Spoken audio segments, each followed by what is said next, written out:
Astagfirullahaladzim, astagfirullahaladzim, astagfirullahaladzim. Dastur ya Sayyidi ya Rasulullah.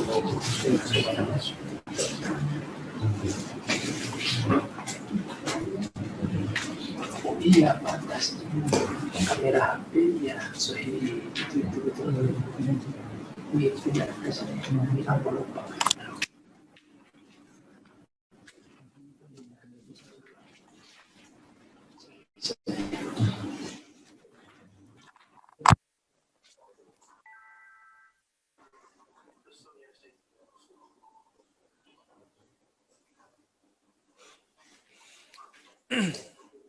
Kita langsung aja ke 192 ya. Nah, metodenya sekarang ada yang baca sampai berapa ya. Terus nanti saya syarah. Ya. Fadhal Sidi.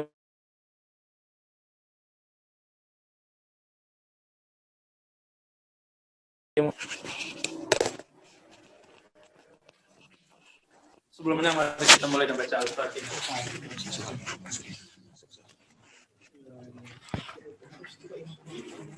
Tes masuk.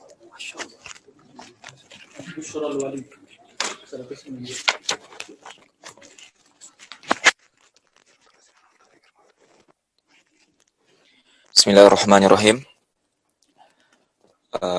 Wa bisanadikum al-muttasil ila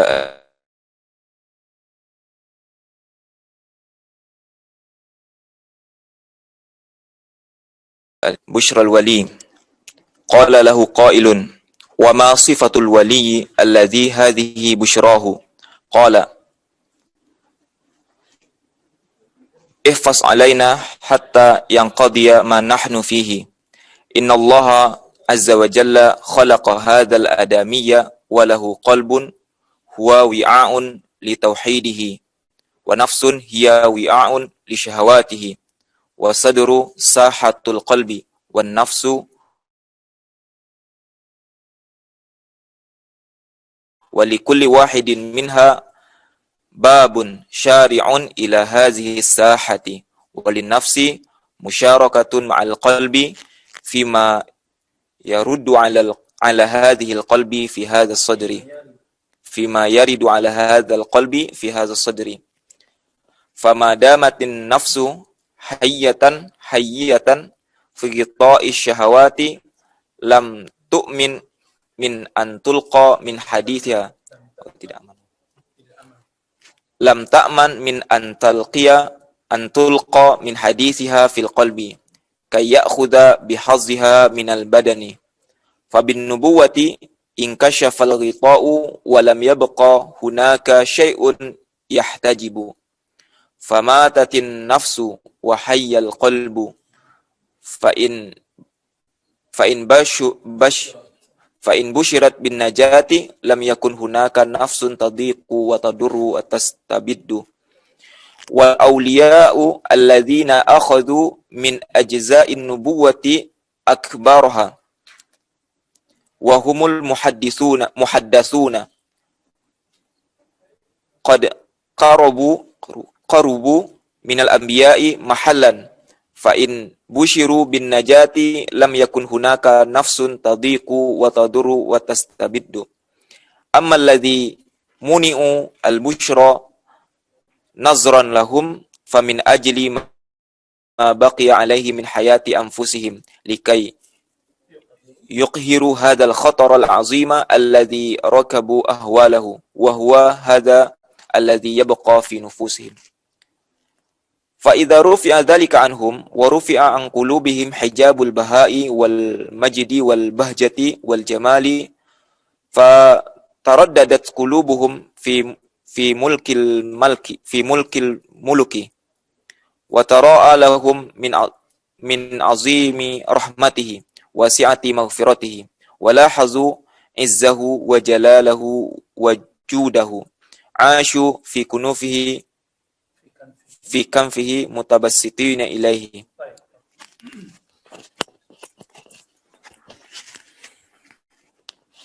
Sebelumnya teman-teman di bagian belakang itu di halaman 190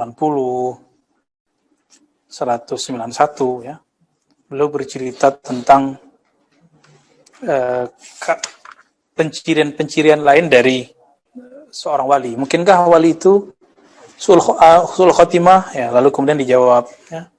Lalu kemudian mungkinkah dia dikabarkan tentang kematiannya? Lalu dijawab. Ya. Lalu juga dia membahas tentang mimpi. Nah, sebelum masuk mimpi ini yang disebut busyra. Seperti busyra, kabar gembira dari Allah. Disebut juga dalam hadis mubasyarat.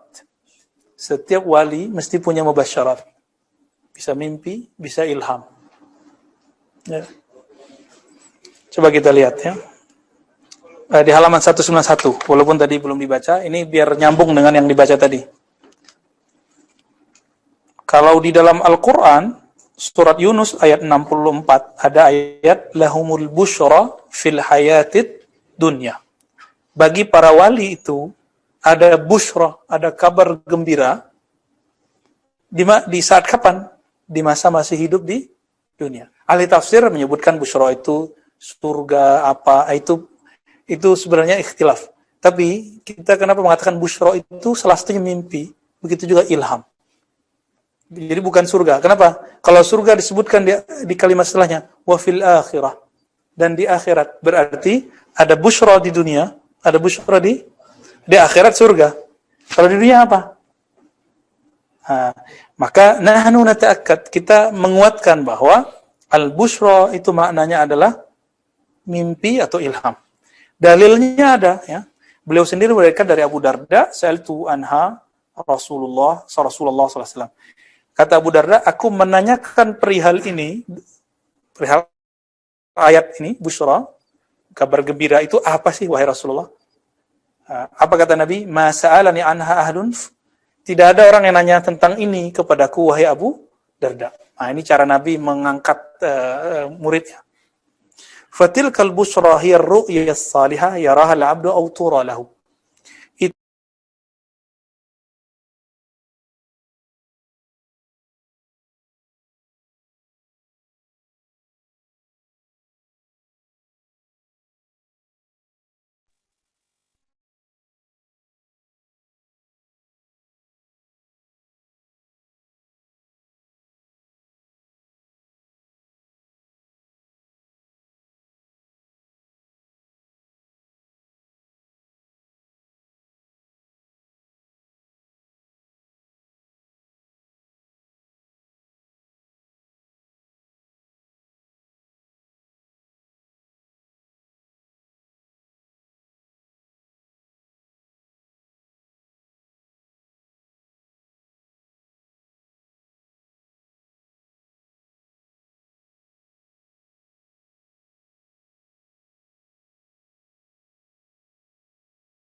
Hampir semua mimpi orang beriman yang qalbunya bening itu benar. Hampir semua. Jarang yang enggak. Ya, karena udah Allah itu mau kasih tahu. Cuma karena antum bukan nabi, ya, maka lewat apa? Kadang lewat mimpi. Kalau enggak nabi kan diutus Jibril aja beres kan? Sesungguhnya ru'yal mu'min itu adalah kalam Allah yukallimuhu Rabbu ta'ala li'abdihi fi manami. Allah berbicara kepada hambanya fi manami, melalui dia tidur. Kenapa tidur? Di saat orang tidur, hawa nafsunya nggak terlalu bergejolak, benar nggak? Nah, terus rasionya yang terpenjara oleh materi itu nggak akan menghalanginya. Itu dalam tidur. Makanya orang bisa mimpi ketemu Rasulullah, ketemu orang-orang soleh, bahkan melihat isyarat-isyarat. Ya. Fata'til busyra ala qalbihi fil yaqazah. Nah, maka busyra, kabar gembira itu bisa saja datang ke dalam qalbu seorang hamba dalam keadaan jaga. Nah, ini wali ini begitu. Jadi wali itu nggak mesti dia begini dulu gitu ya, ngantuk dulu, tidur dulu, nggak mesti. Ini biasa aja, kayak orang ngomong biasa keluar, muncul. Tiba-tiba begitu aja. Ya. Fa innal qalba khazanatullah. Karena kalbu itu adalah perbendaharaan Allah. Ini sekarang antum kalbunya dijadiin perbendaharaan dunia apa Allah? Ya. Untuk nyimpan nama dunia, benda-benda dunia, koleksi-koleksi dunia, atau koleksi ilmu-ilmu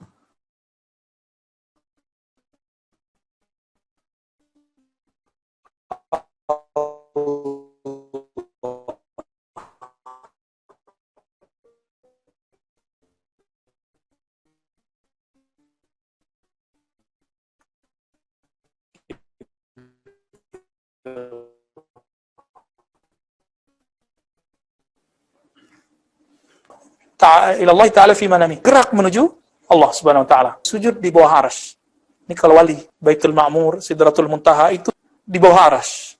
Lalu sujud di bawah arsy. Maka arsy itu bagi kita nggak akan mempersoalkan makna istawa atau istawa. Istawa sifat fiilnya Allah, beres sudah. Makna istawa Allah yang lebih tahu lah.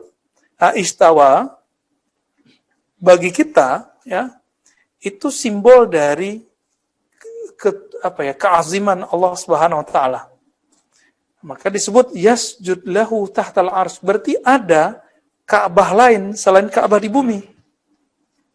Jika di bumi ada Ka'bah hitam, Al-Bait Al-Haram, maka di langit ada Al-Bait Al-Abyad yang putih, disebut Al-Bait Al-Ma'mur yang Allah bersumpah dalam surat Tur, wal Baitil Ma'mur. Ada satu lagi, Ar-Rahmanu 'alal 'arsy istawa, surat Taha ayat 5. Ya, surah 20 ayat 5. Ar-Rahmanu 'alal 'arsy istawa. Ya. Ini disebut dengan Baitur Rahman. Jadi aras itu sebutannya bagi ahli qalbu, sebutannya apa? Baitur Rahman. Sedangkan yang di bumi Al-Baitul Haram. Ya. Ada Al-Bait Al-Muqaddas, ya. Yang di langit Al-Bait Al-Ma'mur, bait yang dimakmurkan, yang ramai terus 70.000 malaikat masuk enggak keluar-keluar lagi, saking luasnya. Ya. Dan itu perjalanan tawafnya panjang. Jadi apa yang kita lakukan di bumi muter, itu di sana juga muter. Sama.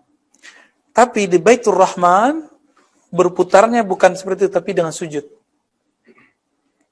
Sujud di bawah aras. Yang paling dekat kepada Allah, arasnya Allah, itu adalah Nabi Sallallahu Alaihi Wasallam. Di bawahnya para Nabi dan Rasul, Nabi Muhammad, Nabi para Rasul, para sahabat, para aulia. Maka nggak ada tuh wali itu ngelebihin Nabi itu nggak ada. Itu semua tuduhan terhadap Imam Al-Hakim At-Tirmidzi dan para sufi. Ya. Seperti yang kita sering katakan bahwa ulama-ulama sufi itu sering dizolimi dengan kalam-kalam tadi, seperti kalamnya Syekh Saleh Fauzan yang menzolimi Al-Busiri, ya, yang menuduh Al-Busiri dengan syirik akbar. Dia nggak memahami maksud Busiri, lalu dia coba ala bahasa dia. Sedangkan Imam Muhammadul Wahhab sendiri tidak pernah mengkafirkan Al-Busiri, tidak pernah. Itu dalam syarah-syarahnya aja, ya. Jadi kadang syarah ini lebih berbahaya daripada kitab matannya. Baik. Sekarang kita masuk ya.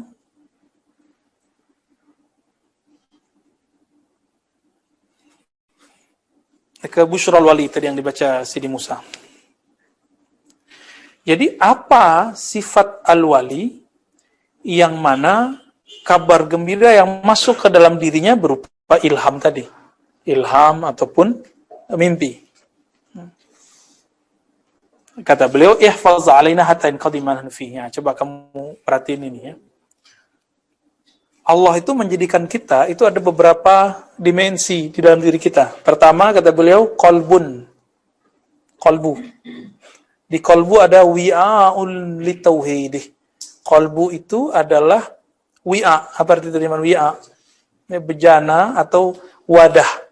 Wadah untuk menerima konsep-konsep tauhid. Maka kolbu itu nggak bisa dimasuki sebenarnya kecuali dengan nama Allah. Nggak boleh. Masuk selain Allah, dia galau. Jadi, antum kalau nanya, kenapa saya resah? Kenapa saya gelisah? Karena antum membiarkan kolbu itu dimasuki oleh selain Allah. Namanya ke apapun itu. Popularitas, kaya, miskin, takut hal ini, hal itu. Masa depan kan diceritain akhir zaman tuh. Antum ketakutan. Itu kesalahan dalam cerita tentang akhir zaman. Akhir zaman itu untuk diwaspadai, bukan untuk kita ketakutan, enggak. Kita cerita tentang akhir, ini kan cerita akhir zaman semua ini. Bahwa sifat-sifat wali ini akan tamah zahir di akhir zaman. Padahal ditulisnya abad ke-3 dan ke-4 ya, 200-an, 300-an. Lalu ada dalam diri kita disebut nafs. Terjemahan kita jiwa. Kalau orang lokal nyebutnya sukma, jiwa, ya. Hiya wi'a'un li syahawati. Nafs ini dia wadah untuk keinginan-keinginan. Bahasa Arabnya apa? Syahwat. Jadi di nafs itu ada syahwat. Makanya ayatnya wa man nahan nafsa anil hawa fa innal jannata hiyal ma'wa. Jadi ayatnya selalu berbicara tentang syahwat. Pengen punya mobil nggak? Yang bagus. Tanpa beli. Tuh, pengen. Pengen punya ini, punya itu. Yang sudah menikah, pengen menikah lagi. Dalam hatinya. Walaupun di alam nyata takut. Di pikirannya pengen. Benar nggak, Ridwan? Hah? Iya, dalam alam nyata dia bilang nggak berani kan. Tapi dalam batinnya tuh nafsu syahwatnya. Coba antum lihat yang jamil-jamilah. Wah, pengen aja tapi nggak berani akad. Ya sama, itu semua kita begitu. Makanya mau dia ustadz, mau dia kiai, kalau punya nafs, itu punya nafs nggak? Ya pasti begitu. Ada keinginan-keinginan seperti itu. Itu manusiawi, kita sebut manusiawi. Kita nggak boleh munafik di situ, emang kita punya begitu. Disinilah kita menjadi insaf. Kita nggak boleh sok suci. Kenapa? Semua kita punya itu, teman-teman. Ya, mau laki, mau perempuan, mau mursyid, mau murid sama aja. Ya, bahkan kalau guru-guru harusnya lebih malu lah kepada Allah. Kenapa? Godaannya lebih gede. Godaannya lebih gede. Ya, bukan salah orang, salah dirinya sendiri. Kenapa membiarkan mata? Kenapa membiarkan pikiran? Jadi kalau kita terjebak maksiat, jangan pernah nyalahin orang. Kita salahkan diri kita. Ya, ini yang disebut munsif, orang yang insaf kepada Allah Subhanahu wa taala. Terus kan banyak yang nanya, Ustaz, ada nggak cara untuk dizikir peredam syahwat? Ya nggak ada. Syahwat itu lawannya bukan dizikirin. Antum zikirkan tambah sakti dia. Orang lagi, misalnya antum ngebet sama seseorang nih, antum zikirin, jadi pelet ya nanti. Hati-hati, nggak boleh.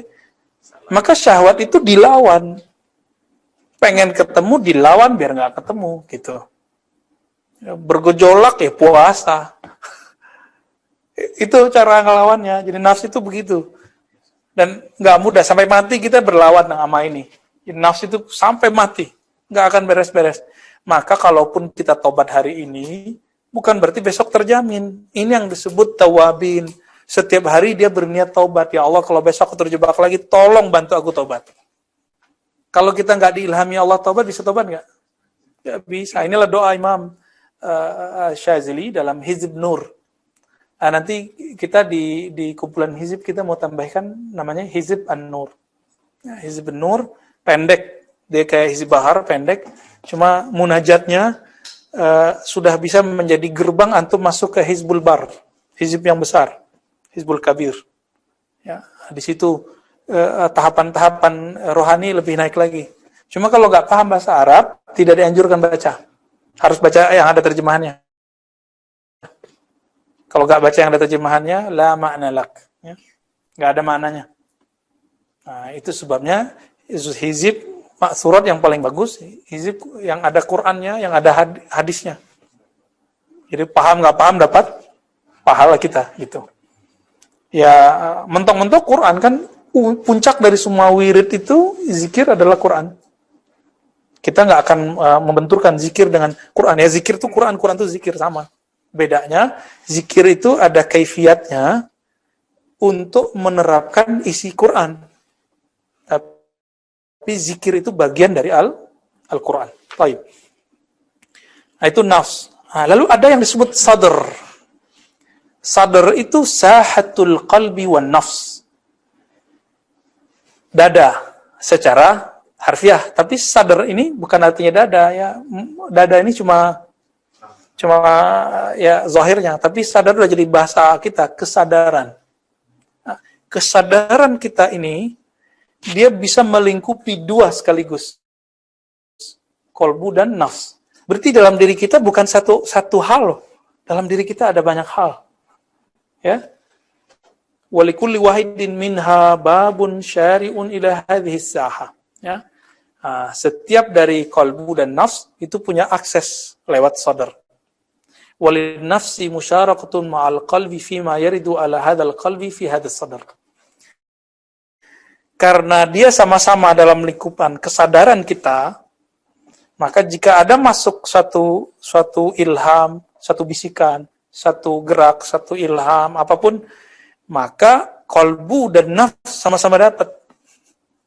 Itu masalahnya. Bisa sama-sama dapat. Maka di sini pun harus hati-hati. Famadamatin nafsu hayya fi ghita'i syahwat lam ta'man min an tulaqqa min hadithiha fil qalb. Selama nafs ini masih bergejolak, hayyah.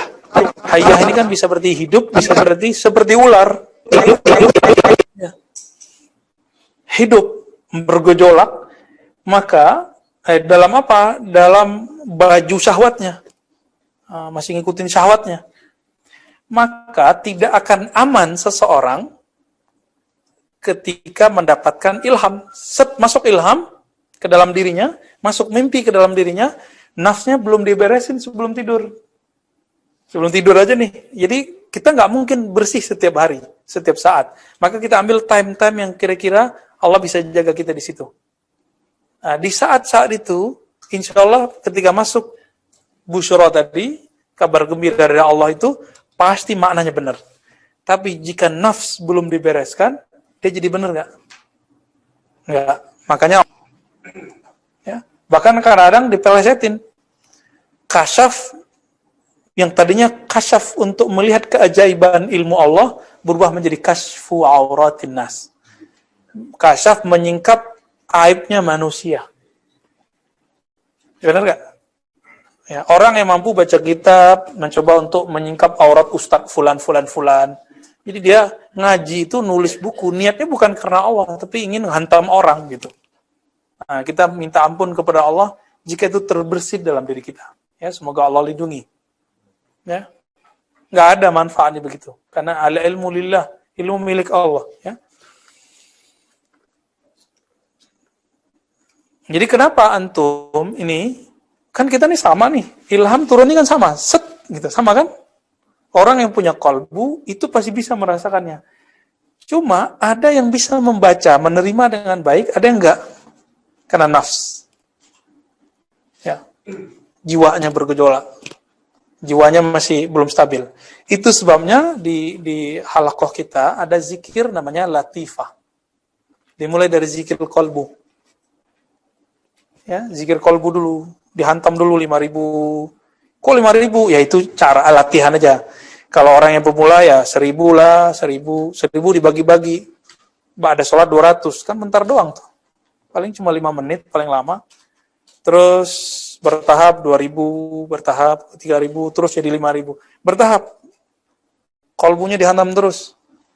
Tapi kolbu itu, yang jadi kemudian ada namanya latifah, Rabbaniyah, ya, atau juga disebut dengan al-latifah, al-lataifah sab'ah. Ada 7 titik halus dalam diri manusia. Ini berbeda dengan prana-prana dan aura, ya. Antum tahu ya. Titik itu dirumuskan oleh ulama-ulama ahli zikir. Mereka mentalakikan dari masa ke masa. Sama di Naqsyabandi ada, di Qadiriyah ada. Ya. Ada yang namanya sama, ada yang namanya beda. Di Syaziliyah juga ada, tapi namanya beda-beda. Alawiyah kan bagian dari Syaziliyah. Ya, seperti perkataan Habib Zain bin Smith. Jadi kalau ada orang nanya kenapa kita sebut lebih sering Syaziliyah daripada Alawiyah, ya, karena inti dari Alawiyah itu ada di Syaziliyah. Ya, zahirnya Alawi, batinnya Syazili. Maka orang bersyaziliyah sudah nyambung lah nanti ke sana. Jadi ada zikir, namanya zikir lataif, itu 7 titik. Itu untuk menghantam tadi. Setiap titik itu berkaitan dengan energi buruk yang ada pada nafs. Karena energi itu tidak pernah habis. Kalau dalam ilmu eksak, energi bisa dipunahkan nggak? Nggak bisa. Jadi kalau dia dihantam dengan zikrullah, maka dia ditempa, muncullah karakter baru. Gitu. Maka kalau ingin nafsiyahnya oke, latihannya apa? Zikir lataif. Oh, Nabi nggak latihan gitu ya? Nabi nggak perlu. Nabi udah beres, 1 kali zikir udah kena semua lataifnya. Nabi itu, jadi sebenarnya dalam diri kita, ada ribuan bahkan miliaran titik-titik rohani. 7 itu diambil untuk meringkas. Untuk meringkas. Ya. Nah, yang sering kita pakai adalah titik yang berkaitan dengan jantung, bernama qalbu. Kenapa? Seperti yang sering kita sebutkan, syaitan tidak bisa mengakses qalbu. Dia cuma bisa akses darah. Maka darahnya harus dibersihkan, yang masuk itu dengan nama Allah Subhanahu wa taala. Ya. Dan ini harus ditalakikan, nggak boleh antum belajar di YouTube. Saya nggak jamin antum ngambil belajar zikir di YouTube, pulang-pulang blank. Ya, majnun ente ya. Nanti jadi gila. Kenapa? Nanti nggak bisa bedain ini kalam muncul dari mana. Kalau kita berguru, guru kita guidance. Nah, jangan diikutin yang itu. Itu kalam, nggak usah didengerin. Zikir aja. Gitu. Nah, inilah pengajaran Imam Fa'ilah ya. Ada hawa-hawa kamu merasa canggih dengan zikir ini, hebat dengan zikir itu. Nggak usah dihiraukan. Kita zikir aja, kita hamba Allah. Katakan dalam hati, aku hanya hamba Allah. Hanya ingin mendekat kepada Allah. Maka di zawiyah kita, di ribat kita, baca Hizib Bahar beda dengan orang hikmah. Di dunia luar yang disebut thariqat itu hikmah itu. Baca Hizib Bahar biar sakti. Enggak, kita enggak ada. Aslinya Imam Abul Hasan Syazili tidak memperuntukkan Hizib Bahar untuk itu. Itu cuma hadiah-hadiah aja. Ya, bisa emang. Hizib Bahar bisa jadi pawang hujan itu bisa. Tapi emang itu. Antum kalau jadi pawang jadi wali. Belum tentu kan? Ntar jadi pawang setan lagi ya. Bahkan Imam Syazili menyindir orang-orang dan mengingatkan orang-orang yang belakangan memakai doa-doa yang dia wariskan. Orang yang paling dimurkai Allah adalah abghadul ibad ilallah. Yang paling dimurkai Allah adalah orang yang membaca amal zikir-zikir ukhrawi, amal-amal ukhrawi, tapi niatnya apa? Untuk duniawi. Jadi jangan terpedaya dengan kalimat-kalimat saya bisa beli rumah karena sholawat. Jangan terpedaya dengan kalimat ini. Mungkin maksud dia, karena berkah dia bersolawat, cinta ke Nabi, hajatnya disempurnakan. Bukan karena kita sholawat supaya beli rumah. Itu mah, rumah bakal tinggal gak? Ya, saya bisa dapat pasangan karena bersolawat. Ya, salawat, bisa cerai, ya kan? Bisa tengkar. Bisa nggak cerai hidup, cerai mati. Jadi kita untuk mendapatkan maksud-maksud duniawi nggak perlu dengan cara-cara begitu. Salawat aja, lalu doa aja, gitu ya. Terlalu remeh gitu, minta yang hal-hal yang remeh kok pakai hal-hal yang besar. Salawat itu besar, jodoh kecil.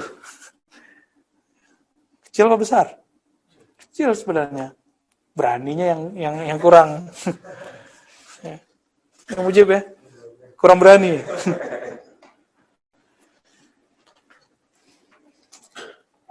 Fa bin nubuwati in kashafa al-ghita wa lam yakun hunaka syai'un yahtajib.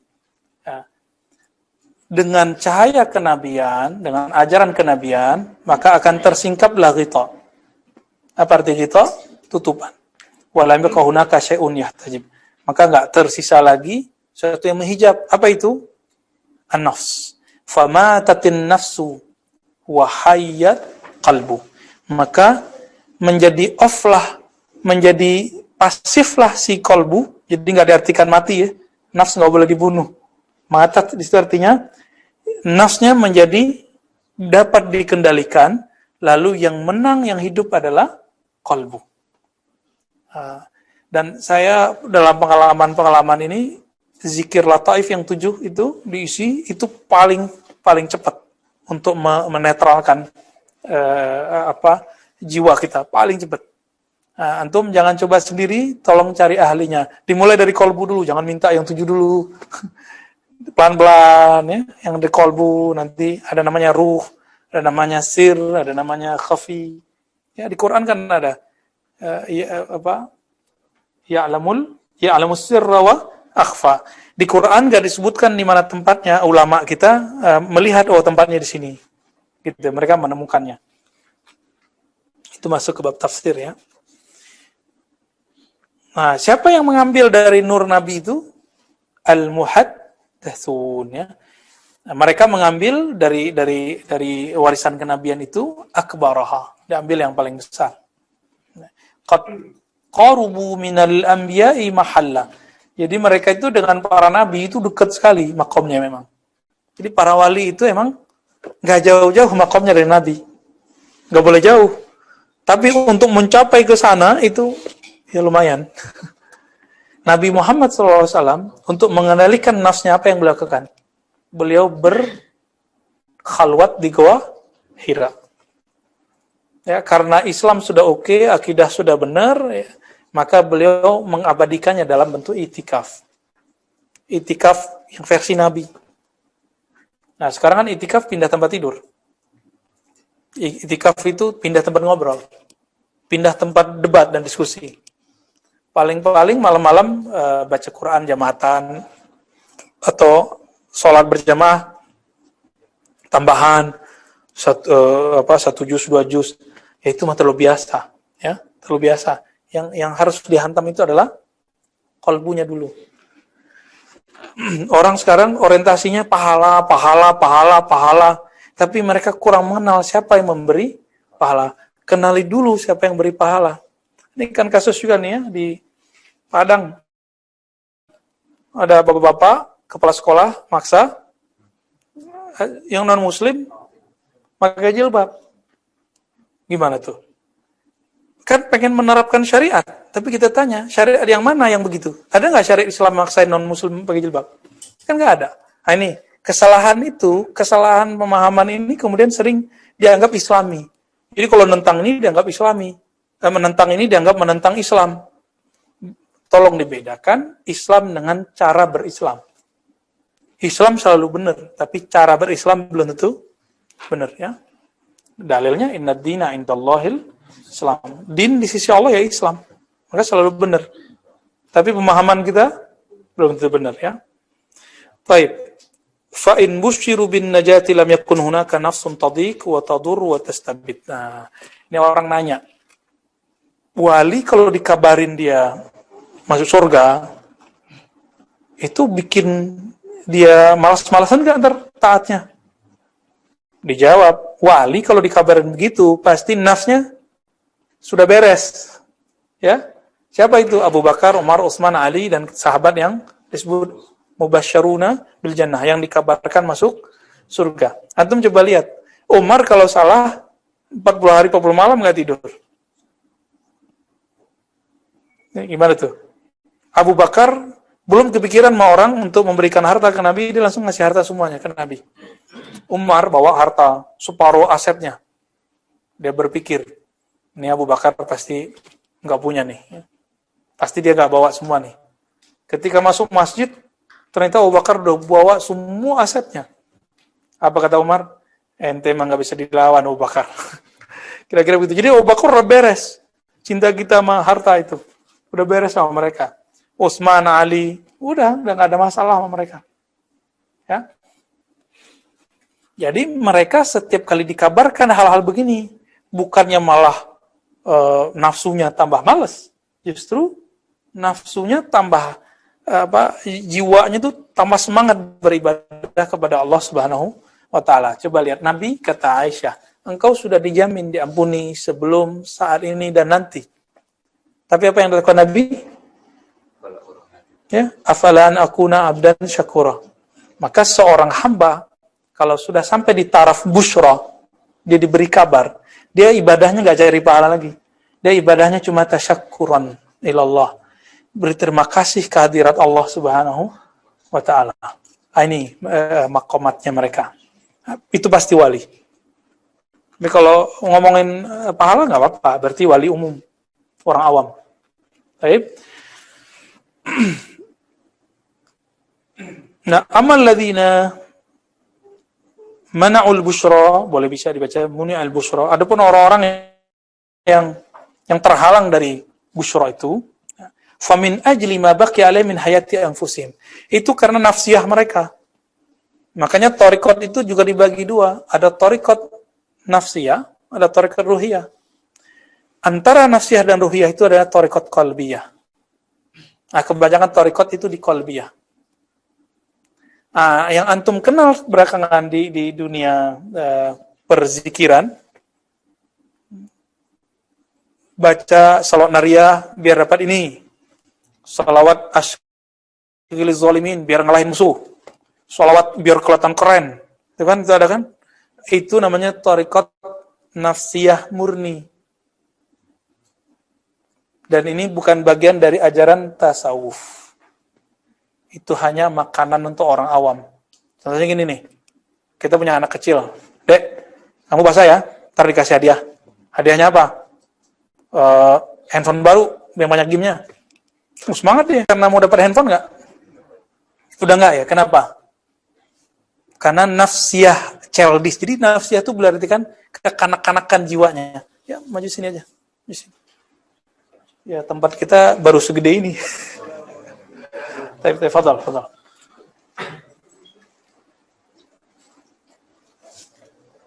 Jadi teman-teman, thariqat dibagi apa? Dua. Nafsiyah, itu thariqat yang cari keramat. Cari kesaktian. Ya, thariqat ya pengobatan tuh di situ tuh. Ada yang kedua, ini yang dicari sebenarnya, thariqat ruhiyah. Nafsiyah ini ciri-cirinya satu. Si murid itu dihajar terus dengan zikir, latihan, puasanya ekstrim, mutih. Boleh nggak? Boleh.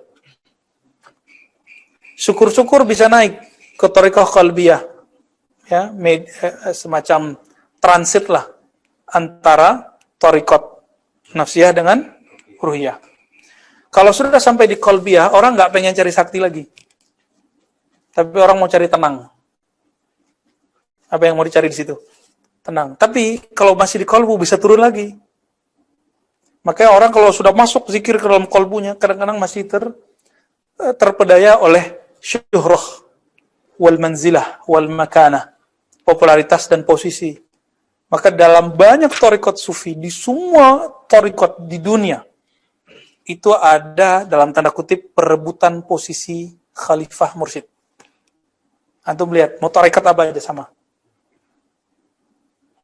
Benar gak? Awalnya udah benar nih masuk nama Allah ke dalam kolbu. Tapi karena tidak dibarengi dengan thariqat ruhiyah yaitu ma'rifatullah, maka dia turun lagi. Mereka berbangga dengan zikir yang sudah banyak diinput ke dalam. Ya boleh lah ya. Zikirnya kalau lumayan masuk ke dalam ya dengan target-target riyadhahnya. Nah, minimal antum di thariqah qalbi ini. Tapi sekarang kita kalau ngajar kitab ini sudah mulai masuk ke thariqah, gerbang thariqah ruhiyah. Sudah diambang itu. Ciri-ciri thariqat nafsiyah atau thariqat qalbiyah yang masih terjerat oleh nafsiyah apa? Setiap kali ada masalah manzilah tadi, posisi itu ada perebutan. Apalagi kalau syekhnya meninggal. Nah, ini berarti thariqatnya sudah terjebak di situ. Tapi di sela-sela itu pasti masih ada orang-orang yang murni. Pasti ada orang-orang yang tulus. Kan murid-murid ini niatnya baik. Tapi kemudian karena isu-isu yang berkembang, muncullah kemudian kalam-kalam seperti tadi. Masa murid-murid yang baru ngaji berani komentar terhadap syekh yang sudah alim, yang sudah lama beriadah? Ini kan lucu. Ini terjadi loh, ya. Jadi hal itu nggak hanya terjadi dalam dunia kalam, tapi juga terjadi dalam dunia tarekat. Itu sebabnya saya katakan, teman-teman, tidak semua tarekat itu menghantarkan kepada hakikat tasawuf. Ya. Tasawuf itu hakikatnya mesti ihsan. Beribadah seakan memandang Allah. Jika tidak, merasa dipandang Allah. Tapi kalau tarekat, kadang-kadang, tadi, yang tarekat apa yang tadi nih? Nafsiyah. Zikir ini biar keramat. Baca sholawat nariyah biar dagangan laku. Baca sholawat al-fatih supaya dapat ini, dapat itu. Kalau tarekatnya Ahmad Tijani kan nggak begitu. Beliau betul mengatakan faedah baca sholawat fatih bla bla bla. Tapi yang beliau ajarkan bukan itu. Beliau mengajarkan ma'rifatullah, ini bisa dilihat dalam kitab beliau Al-Faid Ar-Rabbani. Itu ma'rifatullah murni. Mulai dari awal kitab sampai akhir kita kenyang deh. Baca enak sekali. Al-Fathur Rabbani, karya Imam Syekh Abdul Qadir Jilani. Ya. Dan kita bersyukur, alhamdulillah, kita masih bisa mengakses kitab-kitab itu dan ada sanadnya. Nanti ada waktu kita bahas kitab itu ya, insyaallah. Nah, antum kalau baca tuh ya, kitab Imam Tijani dan Jilani ini, itu isinya busro-busro. Jadi ilham-ilham yang masuk ke dalam kolbu syekh tersebut, lalu dia tulis dialog-dialog dia dengan Allah. Dan itu kebanyakan dialog-dialog ruhani. Jadi masih bisa nggak membangun komunikasi dengan Allah? Masih. Nah, maka di sini dibuat rumusannya, matatin nafs, ya, nafsnya sudah mulai bisa dikendalikan. Maghrib jam berapa, Sidi Musa? Oh, masih setengah jam lagi. Lebih ya. Kita lanjut begitu.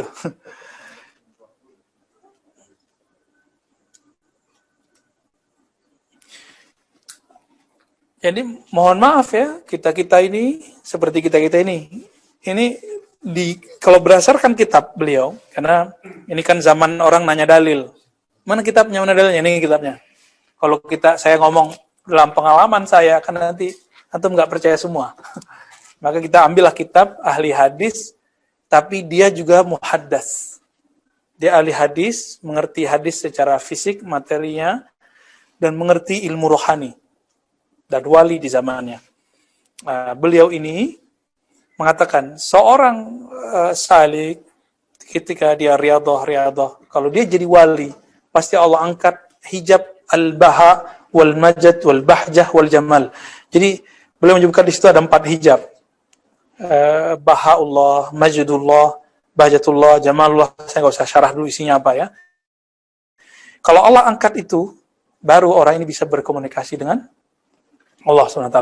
Maka di saat itulah dia melihat sifat Allah yang luas, rahmat Allah yang luas, baru orang ini bisa cerita tentang ilmu laduni. Jadi laduni itu bukan yang kebal-kebal kayak di YouTube itu ya. Ilmu laduni, ternyata yang tegang-tegang gitu badannya. Ada yang nonton nggak? Ya? Pernah belajar kan ilmu silat? Nah, ini udah mulai luntur ini. Alhamdulillah. Dulu siapa aja mau dilawan nih kayaknya nih. Ya.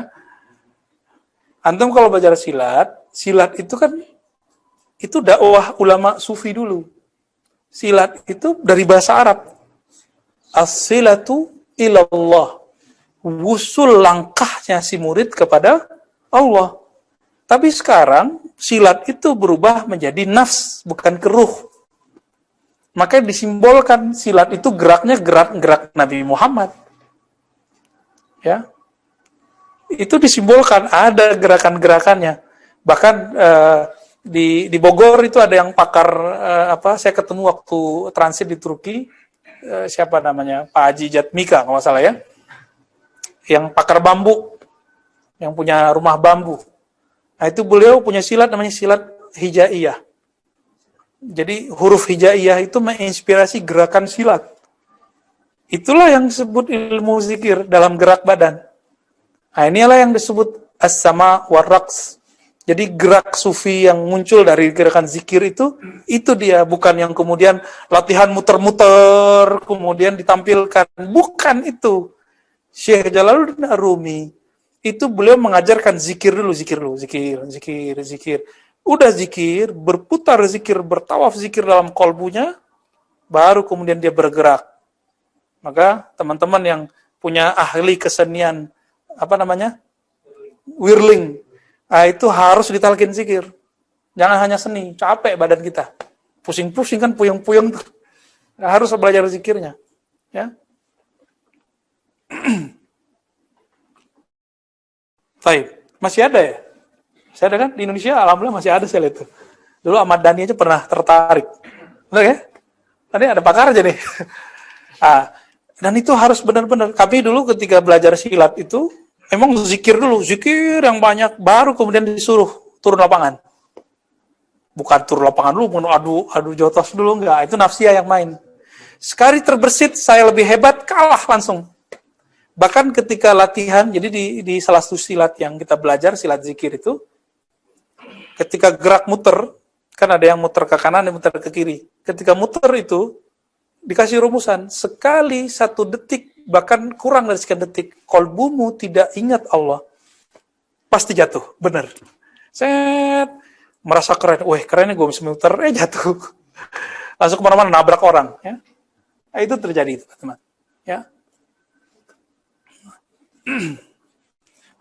Kalau ilmu seni ini masih ada dalam rahimnya orang tarekat, kita nggak masalahin. Tapi kalau seni ini ada di orang-orang teater doang, kita khawatir. Ini kewajiban teman-teman yang punya ilmu itulah untuk mengingatkan ya, wasiat bil taqwa masuk ke sana.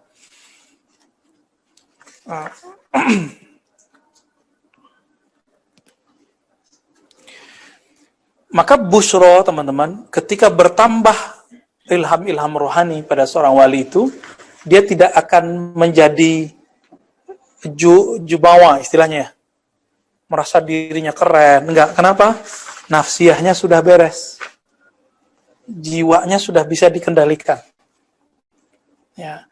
Maka Nabi mengabarkan Abu Bakar, Umar, Utsman, Ali, Talha, Zubair, Sa'ad, Sa'id, Abdurrahman bin Auf masuk surga.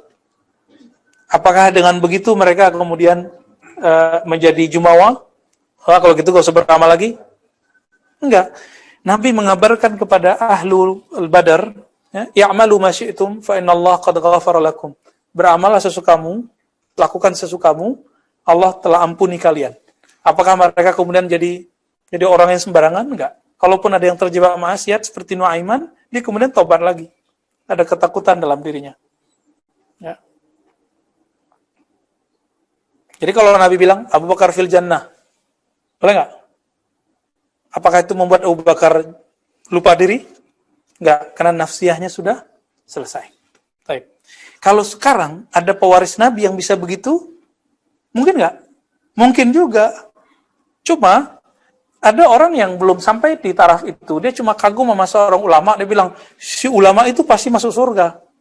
Karena dia suka memberi sedekah. Temannya Ustaz Zulfikar, teman antum ya. Tahu kan antum maksud aneh? Cuma karena orang ini suka dermawan, belum tentu. Kita kan nggak tahu isi hati orang.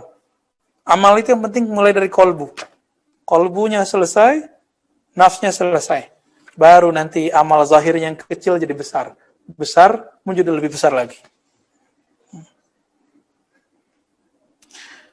Imam Al-Hakim Tirmizi ini kan dituduh kena Syiah, kena falsafah, kena zindik, kebatinan.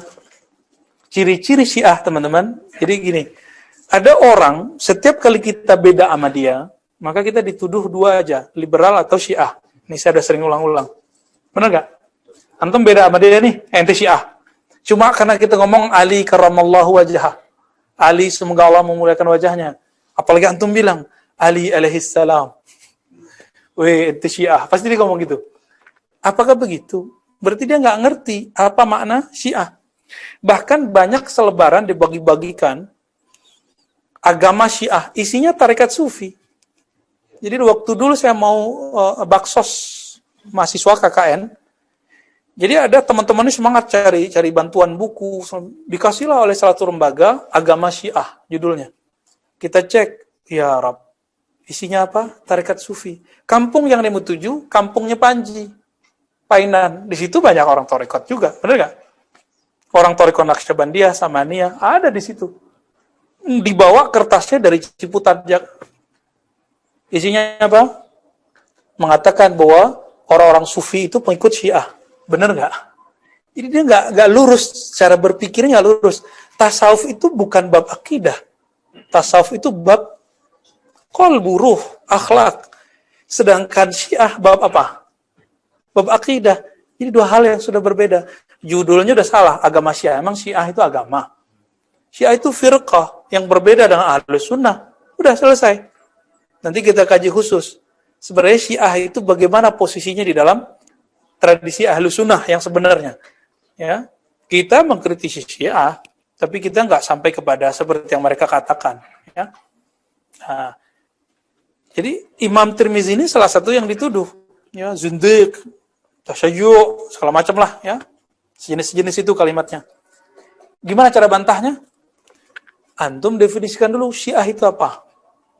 Syiah itu kalau mau dirumuskan secara ringkas adalah pengikut Ali yang memuja Ali, yang mengikuti Ali dan Ahlul Bait keturunan Ali, terutama Hussein, lalu menghujat selain Ali yang berbeda aliran politik dengannya atau pendapat dengannya.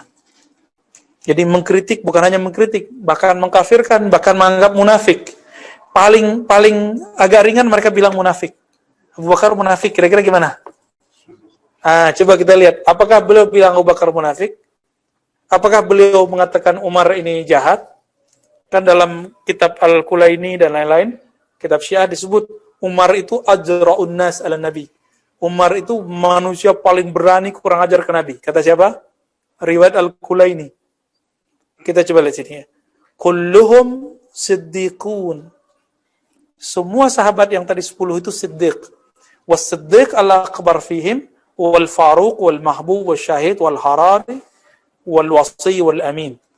Nah, yang Abu Bakar disebut dengan Siddiq as-Siddiq al-Akbar.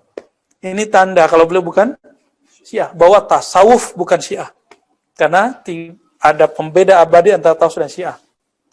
Apa beda abadinya? Kita mencintai para sahabat. Semua sahabat. Mereka punya definisi. Sahabat ada yang munafik. Loh kalau munafik bukan sahabat. Oke? Al-munafiqun laisu bis-sahabiyyin.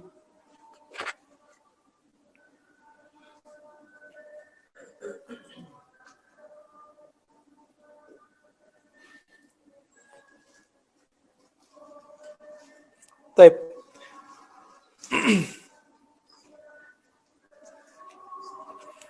Ini ada kalimat di paragraf sebelum ayat ya.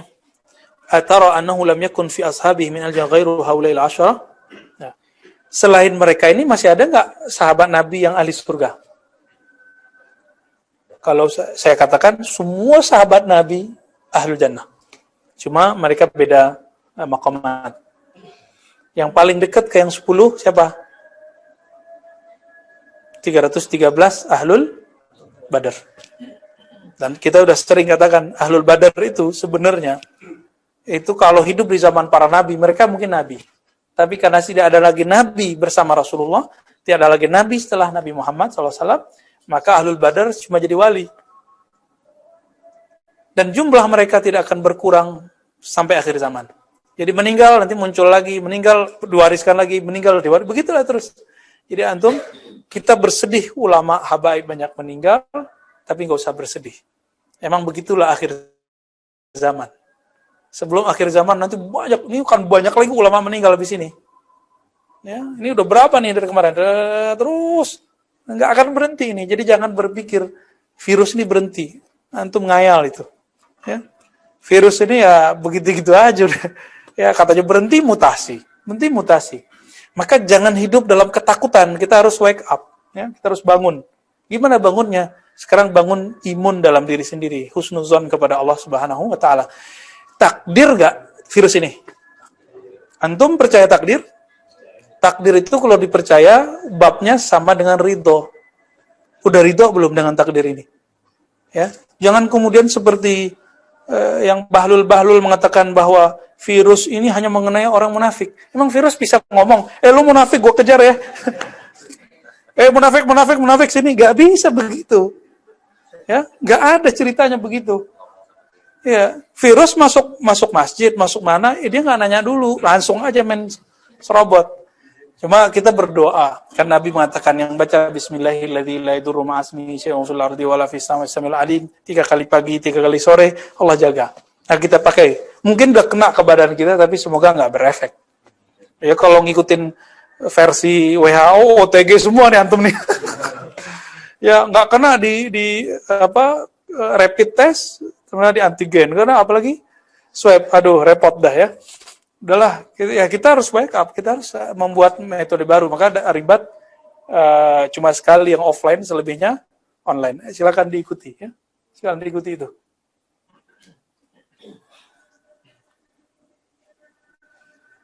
Kayaknya udah banyak ini. Nah, di bagian belakang aja deh. Apa kata? Fahadhihi sifatul auliya, halaman 195. Inilah karakter para wali.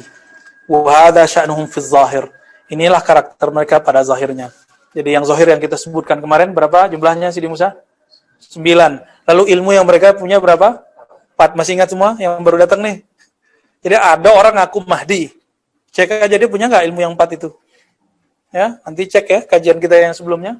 Harus punya ilmu yang 4 itu. Nggak punya, Mahdi Dajjal. Berarti dia Mahdi palsu. Gampang toh? Mau 9 miliar orang baiat dia, tapi dia nggak punya 4 ilmu itu, palsu. Jadi sehebat apapun seorang mursyid, kalau nggak punya 4 ilmu ini, dia tetap hanya mursyid. Wali aja. Nggak sampai kepada khatmul auliya, yaitu Al-Imam Al-Mahdi. Ya. Tahun 79 itu di Saudi pernah terjadi, Juhaiman itu masuk ke kota Mekah, masuk ke Masjidil Haram. Habis subuh, kemudian itu disandra, semua orang lagi haji. Lalu si Juhaiman mengatakan, Al-Mahdi telah datang. Maka kita harus baiat dia. Siapa namanya? Muhammad Abdullah Al-Qahtani. Ya, itu mah kita sebagian belum lahir kan? Apalagi Buya Zulfikar. Antum ke Madinah tahun berapa? Lupa ya? 2013, udah jauh. Yang menyaksikan bekas-bekasnya kan kiai kita, Kiai Ahmad Marwazi. Itu belum lihat tuh, ya. Tank-tank ya berjajar, bekas-bekas menara hancur, wah masya Allah. Dan itu Saudi minta bantuan sama Perancis. Cuma nggak dikasih tahu kenapa orang Saudi belum siap dengar kabar bahwa pemerintahannya bercipika-cipiki dengan Perancis. Dari mana coba Juhaiman dapat duit untuk beli senjata? Nah, si Juhaiman ini mengatakan sehruhu ya, masih keluarganya, ipar apa jatuhnya? Ipar apa mantu? Mertua. Mantu ya. Itu adalah seorang Imam Mahdi. Tapi Muhammad bin Abdullah Qahtani ini nggak punya ilmu yang 4. Nggak punya ilmu yang 4. Ya salam ya. Jadi ini rumus, maka baca kitab ini penting di masa kita, karena akan banyak ke depan orang karena udah capek dengan zaman begini, apalagi antum belajar teori konspirasi. Konspirasi kan bisa dibolak-balik. Bisa kita dijahatin, bisa kita yang jahatin, kan bisa gitu. Bisa kita ditipu, bisa kita yang nipu. Bolak-balik aja, maka tidak ada kepastian dalam teori konspirasi. Jadi teori konspirasi itu ya begitu aja lah. Kita nggak usah terlalu pusing. Kan banyak nih Ustadz hobi banget sama ilmu teori konspirasi. Kita udah ada panduannya dari Nabi. Udah pada panduannya dari para wali. Nabi ngebutin Mahdi keturunanku, anak Fatimah, keturunan Fatimah. Nama di situ kita udah jelaskan arti nama. Apa arti nama di situ? Ketinggiannya, keilmuannya, makomnya sepertiku dan seperti ayahku. Ya, ayahnya seperti ayahku, itu maksudnya. Udah dijelaskan di situ. Maka teman-teman yang melakukan Allah, persoalan ini bukan persoalan sederhana, maka harus dipastikan dia punya atau tidak. Ya. Jamil. Lau samahta taktub. Taib. Jadi 4 ilmu yang dipunyai oleh khatmul auliya, kalau di akhir zaman dia Imam Mahdi. Apa ilmunya? Ilmul bad'i. Ini ada harus hafal udah. Udah kayak belajar rukun sholat gitu. Kenapa teman-teman? Ini kalam mesti kita sampaikan. Mempercayai zuhurnya, keluarnya Imam Mahdi di akhir zaman, itu bagian dari iman sebenarnya. Walaupun tidak masuk rukun iman yang 6, tapi dia masuk ke iman kepada hari akhir, yang nomor 5.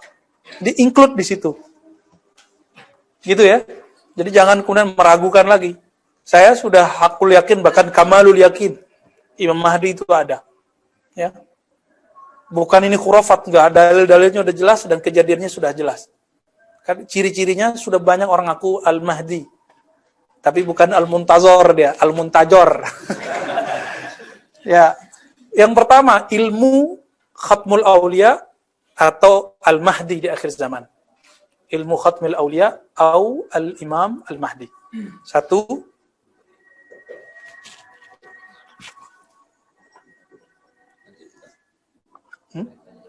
Boleh? Bismillah. Ilmul Bad'i. Wah, kopinya Cafe Rumi ya? Syukran. Syukran, jazakumullah. Ilmul Bad'i ini apa? Nah, ini kekhasan. Ahli fikih, ahli akidah, senangnya nyebutin alam akhirat, masa depan. Kalau Khatmul Aulia, dia bisa cerita kampung halaman kita di surga. Dia bisa cerita kampung halaman ruh. Dia bisa cerita kampung halaman azali. Tapi dia nggak boleh cerita tentang kampung kodim. Kekodiman Allah dia cuma boleh cerita kul wallahu ahad. Udah bahasanya banyak dikunci di situ. Katakan saja Allah ahad, dah beres. Tapi kalau azali dia masih bisa cerita. Antum di azali, antum di alam ruh. Dalam ruh ini kita ngapain dulu? Itu antum udah ada semua di situ. Dan dia mengerti ini kalau ngeliat wajah antum dia ngerti, oh ini dulu yang begini nih. Dan dulu dia tahu karena dikasih tahu Allah. Yang kedua, ilmul maqadir, masa depan. Nabi itu setiap kali sholat atau tertidur, Nabi itu beliau diperjalankan rohaninya ke masa depan. Maka beliau bangun-bangun bisa cerita tentang Imam Mahdi, tentang akhir zaman, tentang apa lagi? Tentang Ya'juj Ma'juj. Nah, nanti kita akan cerita runtun. Tanda-tanda kiamat itu. Kita kan sudah udah pertengahan ini. Jadi keluarnya Dajjal Mahdi itu pertengahan, sebelum yang besar. Nanti yang besar itu mulai dari Ya'juj Ma'juj. Jadi Dukhon itu nanti. Nah, nanti hadis dhaif kok. Ya. Kalaupun yang sahih kan ada yang di Quran. Surat Dukhon ya. Maqadir ini masuk depan. Dikasih tahu oleh Allah, bukan tahu sendiri. Nah, ini bagian dari dunia ya. Jadi dia ngeliat antum nih, dia bisa ngeliat perinannya. Wah ini begini, gimana. Cuma takdir itu kan sebelum terjadi, dia bisa berubah-ubah. Jadi jangan ngomong yang nggak benar tentang masa depan kita. Kalau kayak gini, mati aja deh gitu. Kayaknya corona yang bunuh saya deh. Udah, nanti diaminin malaikat nih. Jangan ngomong gitu. Kamu kalau begini, saya bisa mati karena kata-kata kamu nih, gitu. Suami istri cengkar. Kamu kalau begini, bikin saya pikun, stroke, bener terjadi begitu. Diaminin sama malaikat. Jadi, takdir masa depan itu masih Allah gantung. Tergantung si kalam ini ngomong apa. Inilah kasab kita. Usaha kita di situ. Maka masalah pasangan, jodoh, rezeki, hati. Imam Bahauddin Naqsyabandi, cuma karena keceplos ngomong penyakit apa di badannya, itu kejadian. Kata beliau, ini gara-gara saya dulu ngomong tentang penyakit ini. Saya bakal kena penyakit ini nih, waktu tua. Beliau menyadari. Karena beliau wali, nggak mencabut lagi, ridho aja. Imam Bahauddin Syah Naqsyabandi. Ilmu yang ketiga, ilmu apa? Ilmu mitsaq. Piagam alam semesta. Syahadat alam semesta. Ilmu yang ada di air, yang 4 unsur. Ya, 4 unsur. Itu apa tuh? Avatar. Avatar itu sebenarnya salah satu bentuk dari bahwa keyakinan mengenai akhir zaman, orang yang super ini ada di dalam cerita-cerita fiksi. bukan avatar yang mempengaruhi kita, tapi avatar itu cerita yang tumbuh dari keyakinan beragama. Di semua agama ada itu. Jadi nggak ada agama kecuali mempercaya ada imam juru adil di akhir zaman. Semua agama, masa ente nggak percaya? Berarti agamanya apa dong? Ya, bedanya kalau nggak percaya dengan nabi, kafir. Nggak percaya dengan wali, akhir zaman, Imam Al-Mahdi, fasik aja atau minimal hatinya gelap. Nggak ada penurnya, itu aja bedanya. Yang ketiga, jadi Al-Misak ini juga berbicara tentang, jadi alam-alam ini berzikir semua. Dia ngerti itu. Nah, maka antum ini kalau di depan dia tahu antum lagi zikir, maka itu kedengeran sama kolbunya. Maka Utsman mengerti mata orang habis maksiat, dia bilang, fi ainaik asaruz zina. Di matamu ada maksiat, bekas maksiat. Siapa Utsman? Dikritik oleh sahabat yang merasa dituduh ini. Emang masih ada wahyu setelah Nabi? Kata beliau, enggak, ini firasat, cahaya Allah. Yang Allah taruh dalam kolbuku, sehingga bisa melihat gelap di matamu. Nah, jadi mereka ini nurnya sudah di kolbunya semua udah. Nah, jadi bisa ngelihat yang beginian, karena punya nurullah. Oke, yang keempat, ilmu huruf. Ini yang puncak. Ilmu huruf. Al-Quran itu terdiri huruf-huruf enggak? Maka, tafsir-tafsir rohani, tafsir-tafsir yang permanen asli itu ada sama beliau semua. Tidak hanya alif lam mim, alif aja ada maknanya. Tidak hanya dzalikal kitabul la raiba fi, za itu juga ada maknanya sama dia. Ya. Ini maka di akhir zaman ini menjadi perangkat ilmu Imam Mahdi. Karena khatmul aulia di akhir zaman adalah Imam Mahdi. Kalau Nabi Isa turun, Nabi Isa dikasih ini juga. Kan nanti barengan. Imam Mahdi itu rohaninya mana bisa ya temenan. Makanya ada hadis walaupun dhaif, la Mahdi ila Isa, cuma hadis dhaif. Bahkan palsu. Ya, ini dalilnya orang Ahmadiyah kan. Ahmadiyah bilang itu, Mahdi itu Isa. Siapa itu? Mirza Ghulam Ahmad. Ya salam. Mirza Ghulam Ahmad enggak punya ilmu ini. Ya. Kalau wafatnya kan urusan dia ya. Tapi dia punya enggak ilmu ini? Kita kan nggak ada urusan dia mau ngapain gimana. Ente punya nggak punya ilmu ini? Kalau ya Mahdi. Kalau dia cuma punya satu atau dua, berarti dia wali besar, kutub. Ya. Jadi ini perlu kita ulang-ulang sampai nanti mau selesai kajian kitab ini. Kalau ada orang ngaku Imam Mahdi, tanya aja dia punya ilmu ini nggak? Maka sekarang teman-teman, orang-orang kebatinan baik dalam agama Islam ataupun di luar Islam, itu lagi nyari ilmu ini. Siapa sih yang punya ilmu ini? Gitu. Ya. Yang dia ketika baca kitab ini mentok. Ini ilmu ini masih apa nih? Gitu. Ya. Karena kita sudah tahu nih ciri-cirinya ada ilmu, punya ilmu, 4 ilmu ini. Kemudian misalkan ada orang ingin melabui orang banyak, misalkan orang awam, dia pelajari tuh ilmu kayak gini, maksudnya yang mirip-mirip dengan ini, dia pelajari tentang bagaimana penciptaan alam semesta, dia pelajari tentang takdir, tentang ilmu kode huruf-huruf, lalu dia bicara, jadi orang juga nanti akan terpana. Wah, ternyata dia punya ilmu ini, jangan dia Mahdi, gitu. Lalu dia ngaku Mahdi, orang bisa percaya gitu. Ilmu ini ilmu yang bisa dipelajari atau ilmu yang memang Allah kasih langsung? Ini murni laduni. Siapa yang ngerti Alam Azali? Ada nggak kitabnya? Kitab yang kumpulannya riwayat-riwayat nggak jelas. Apa namanya? Yang dibaca di pesantren pas bulan puasa? Bukan. Yang tentang nur.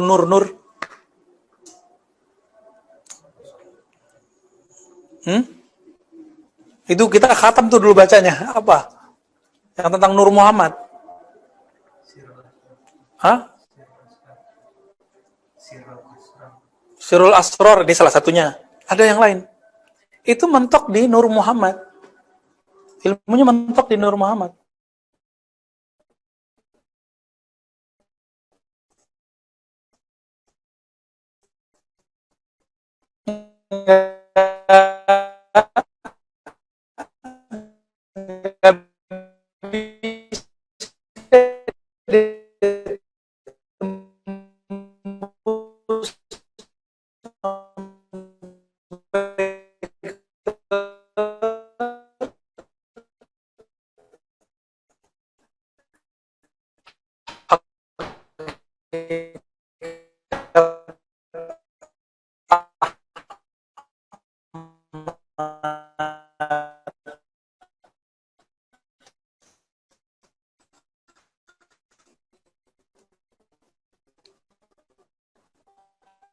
Karena akhir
itu melihat cahaya, ternyata malam Lailatul, jadi orang bisa masih kecil udah jadi wali. Apalagi Nabi, semenjak kecil jadi wali. Apalagi Al-Mahdi. Al-Mahdi itu dari kecil dia sudah diangkat. Udah dipersiapkan. Cuma dipoles, biar nggak ketahuan kan. Dikira Ustadz, belum tentu dia Ustadz. Antum ketemu beliau ya. Ya kita kena. Nggak bisa dipelajari. Ini sejauh ini kita bisa belajar kitab. Cuma tahu kalau Imam Mahdi, Khatmul Aulia, ilmunya 4. Habis itu saya jadi tahu nggak ilmu badai? Enggak, saya nggak bisa tahu, kecuali saya dikasih tahu. Saya ketemu dengan imamnya, lalu saya diajarin, baru bisa. Ilmul Maqadir, takdir, kalau saya nggak dikasih tahu, saya nggak tahu. Kalau beliau, hubungan kolbunya dengan Allah itu setiap detik. Karena beliau pewaris kenabian. Karena tidak ada lagi nabi, hanya wali. Ulama warasatul anbiya, mewarisi kenabiannya para nabi. Tapi karena tidak ada lagi nabi setelah Rasulullah, mereka disebut wali. Nabi Muhammad itu setiap detik itu dapat ilmu dari Allah. Nggak boleh putus. Kalau kita kan nggak, makanya kita ya walinya wali-wali nggak jelas lah ya. Semoga nanti jadi jelas ya, amin. Baru zikir segini, dapat ijazah, tarekat, ya udah seneng, udah girang. Lupa, ilmu kewalian itu bukan di ijazah tarekat, bukan di ijazah kemursidan. Maka saya menghantam diri saya sendiri, karena kita dulu pernah seneng, girang dikasih ijazah. Tapi kemudian kita hantam, itu nafsiyah. Itu nafsiyah kita. Ya. Fi soal akhir? Daqaiqul akhbar, betul. Daqaiqul akhbar itu kitab riwayatnya banyak yang tidak sahih. Bahkan hampir semua tidak sahih secara ilmu hadis. Tapi secara kasyaf ada yang benar. Gitu ya. Ini nggak perlu dipertentangkan, ini cuma beda cara melihat. Taib. Oke, visual. Bisakah kita bertasawuf tanpa tarekat? Yang bisakah kita talqin jarak jauh? Bolehkah bertasawuf tanpa tarekat? Antum kira-kira gimana? Yang sudah datang di sini, rela nggak talqin lewat jarak jauh? Ya, harus punya kualitas kayak Uwais Al-Qarni dulu. Kalau nggak bisa. Harus ketemu fisik. Uwais Al-Qarni kan nggak perlu ketemu Nabi. Tapi setiap hari itu udah merasa sama Nabi beliau. Siapa? Iya, cinta. Uwais Al-Qarni itu rindunya kepada Rasulullah. Itu nggak bisa lagi diceritakan. Tapi karena sang Rasul mengatakan, jika ibumu masih ada, sama ibumu nggak usah haji dulu. Maka dia melihatlah nur-nur itu bersamanya tiap hari. Sampailah kabar itu ke langit. Dikabarilah Rasulullah. Apa kata Rasulullah? Hai Umar, hai Ali, kalau kamu nanti masih hidup, datangin orang namanya Uwais Al-Qarni.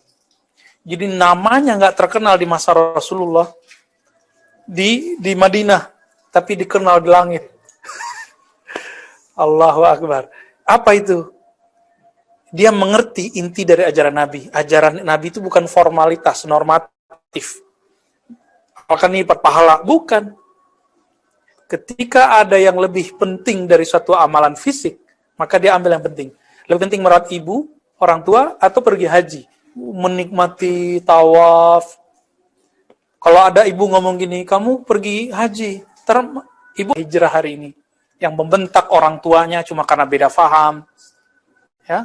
Nauzubillah teman-teman, antum gugur semua amal dan ilmunya, cuma karena beda faham sama orang tua kita bentak orang tua. Ya, setinggi apa sih ilmunya bisa bentak-bentak orang tua segala? Ya, batal ma'rifat antum, batal ilmunya, batal sanatnya semua. Kalau sudah membentak orang tua. Wa in kana kafiran, meskipun orang tua itu kafir. Kan ayatnya jelas, wasahibhuma fid dunya ma'rufah, surat Luqman. Maka bersikaplah ke orang tua dengan ma'ruf. Ma'ruf untuk orang tua ya kira-kira berbuat baik. Ada lagi visual?